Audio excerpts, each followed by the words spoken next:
অন্তরীকরণ lecture 19 এর সবাইকে স্বাগত। তাহলে চলো আজকে আমরা টপিকসে ফিরে আসি। অঙ্ক দেওয়া আছে y সমান sec x হলে দেখাও যে y2 equal y into 2y square minus 1। তার মানে অঙ্ক তোমাকে দেখে বুঝতে হবে কয়বার পর্যন্ত অন্তরীকরণ তোমাকে করতে হবে।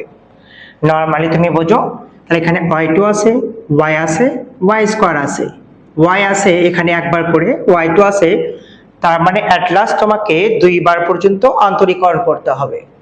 আমরা কিন্তু তোমাদেরকে শিখাইছিলাম যে y কে একবার অন্তরীকরণ করলে কি হবে, y1 হবে অথবা dy বাই dx হবে। যদি দুইবার অন্তরীকরণ করো y2 হবে, d square y by dx square হবে। তিনবার করলে y কিউব y3 হবে, d cube y by dx cube হবে। এরকম করে চলতেই থাকবে, তাই না?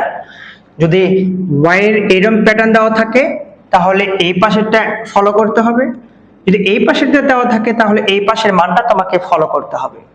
তাহলে দেখো y সমান sec x হলে দেখাও যে y2, তার মানে তোমাকে এই পাশেরটা ফলো করতে হবে। তাহলে দেখো সলিউশনে চলে আসো। সলিউশন, আচ্ছা মান দেওয়া আছে কত, y ইকুয়াল আছে কত, sec x। তো তুমি এখন ডিফারেন্সিয়েশন করো। ডিফারেন্সিয়েশনে তোমাকে y2 বের করতে বলেছে, তুমি ফার্স্ট টাইম বের করবে y1। তাহলে দেখো তো y কে একবার অন্তরীকরণ করলে y1 হবে, sec কে অন্তরীকরণ করলে কি হবে, sec x into tan x। sec কে ডিফারেন্সিয়েশন করলে sec x into tan x হয়। তোমাকে কিন্তু সূত্রগুলো মনে রাখতে হবে। আবার দেখো যদি আবার x এর সাপেক্ষে অন্তরীকরণ করো, y1 কে অন্তরীকরণ করলে y2 হবে, এটাকে তুমি ধরো u, এটাকে তুমি ধরো হচ্ছে v। তাহলে uv, এন্ড uv এর সূত্র তোমাকে যদি মনে না থাকে তাহলে তো অঙ্ক হবে না। ddx uv, তাহলে uv এর সূত্রটা কি জানো, uv, তাহলে u ddx v plus v ddx হচ্ছে u, অর্থাৎ u কে রেখে v কে অন্তরীকরণ প্লাস v কে রেখে u কে অন্তরীকরণ, u ddx v plus v ddx u, অর্থাৎ u কে রেখে v কে অন্তরীকরণ প্লাস v কে রেখে u কে অন্তরীকরণ। তাহলে u মানে তুমি এটাকে ধরবা u, v মানে তুমি এটাকে ধরবা হচ্ছে v। মুখে বলবো u, লিখবো sec x, মুখে বলবো v, লিখবো হচ্ছে tan x। তাহলে uv, তাহলে u মানে sec x ddx v, v মানে কি হবে tan x, v, v মানে কি আছে tan x ddx u, u মানে কি হবে sec x।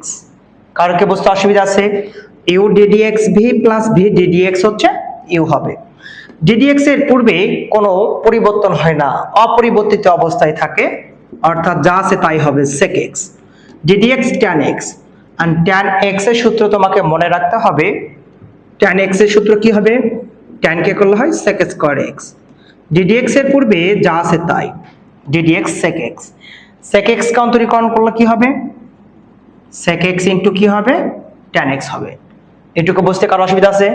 আচ্ছা এখন দেখো আমরা এখান থেকে এখানে নরমালি sec x টা আমরা কমন নিতে পারতেছি, থাকলে শুধু sec square x plus tan x গুণ করে দিলে কি হবে, tan স্কয়ার x হবে। এখন দেখো এখানে sec x থাকলো, আচ্ছা আমরা এখানে sec স্কয়ার x টাই রেখে দিলাম। আচ্ছা এখন দেখো এখানে আছে tan স্কয়ার থিটা। আচ্ছা আমরা কিন্তু একটা ত্রিকোণমিতির সূত্র জানি যে এইরকম, যে sec square theta minus tan square theta এর মান কত 1। তো তোমাকে tan স্কয়ারের মানটা বের করতে বলছে, তাহলে তুমি sec স্কয়ার থিটা 1 টা পার করে দিলে -1, tan টা পার করে দিলে পজিটিভ tan স্কয়ার থিটা। তুমি tan স্কয়ার থিটার মানটা বের করতে পারলে কত, sec স্কয়ার থিটা -1। তাহলে তুমি এখানে বসাতে পারো sec স্কয়ার থিটার জায়গায় x আছে, মাইনাস হচ্ছে 1। তাহলে দেখো sec x, দুইটা sec স্কয়ার x যোগ করলে কি হবে 2 sec স্কয়ার x মাইনাস হচ্ছে 1, y2 ইকুয়াল sec x। দেখো তো sec x এর মান দেওয়া আছে কত y, তাহলে আমরা এখানে বসাবো y2, এটার মান দেওয়া আছে এখানে y, বসালাম y, স্কয়ার টার্ম স্কয়ার দিলাম, মাইনাস হচ্ছে 1, PRO VED প্রমাণিত। এটা হবে অঙ্ক। কারো কি বুঝতে অসুবিধা আছে? অঙ্কটা আরেকবার দেখো, y সমান sec x হলে দেখাও যে y2 সমান y into 2y square minus হচ্ছে 1।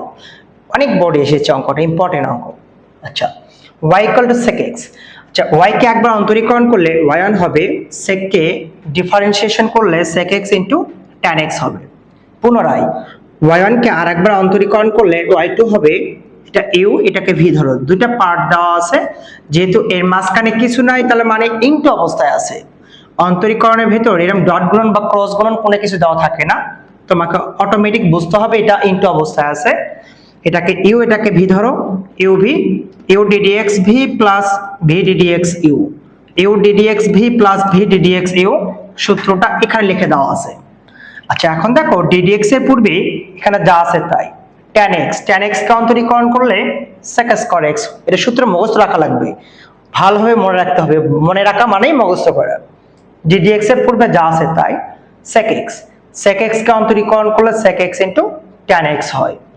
এখন দেখো আমরা এখান থেকে sec x টা কমন নেব, যা আছে তাই, tan গুণ করলে tan স্কয়ার x হবে, যা আছে তাই, sec square x, tan square theta সূত্র sec স্কয়ার থিটা মাইনাস 1, যা আছে তাই, sec স্কয়ার x যোগ করলে 2 sec স্কয়ার x মাইনাস হচ্ছে 1 sec x এর মান দেওয়া সেখানে y, 2 এর মান হচ্ছে y স্কয়ার মাইনাস 1, এটা দেওয়া ছিল প্রমাণ সাইড।